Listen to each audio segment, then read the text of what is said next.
Hello friends, நான் சங்கீதா சரவணகுமார். இன்றைக்கி டேஸ்ட்டான மட்டன் சாப்ஸ் கிரேவி எப்படி செய்கிறதுன்னு பார்க்கலாம்.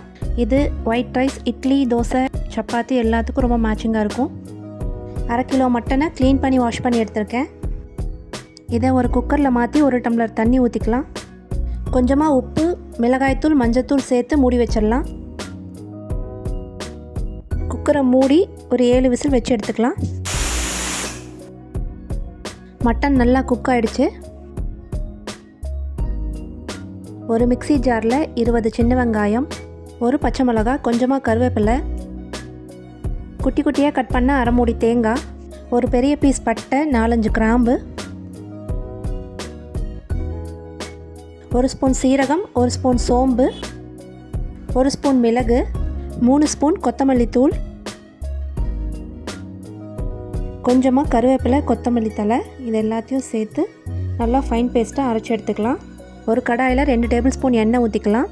எண்ணெய் காஞ்சதும் பிரிஞ்சி இலை 2, 1 அன்னாசிப்பூ, 2 மராட்டி மொக்கு சேர்த்து பொரிய விடலாம். ஒரு பெரிய வெங்காயத்தை கட் பண்ணி சேர்த்துக்கலாம். வெங்காயம் நல்லா வதங்கட்டும். இப்போ இது கூட ஒரு பச்சை மிளகாய், கொஞ்சமாக கருவேப்பிலை, 1 ஸ்பூன் இஞ்சி பூண்டு விழுது சேர்த்து நல்லா வதக்கிக்கோங்க.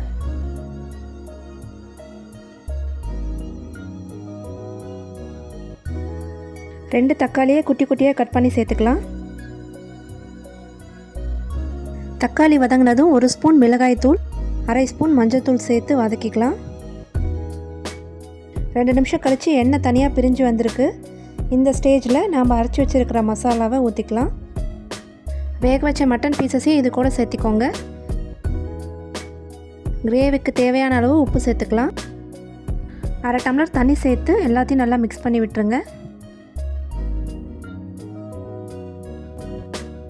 கிரேவியை மூடி வச்சு ஒரு 15 நிமிஷம் மீடியம் ஃப்ளேமில் கொதிக்க வைங்க. அவ்வளோதாங்க, நம்ம டேஸ்ட்டான மட்டன் சாப்ஸ் கிரேவி ரெடி ஆகிடுச்சு. சூடான சாதத்தோடு சூப்பராக பரிமாறுங்க.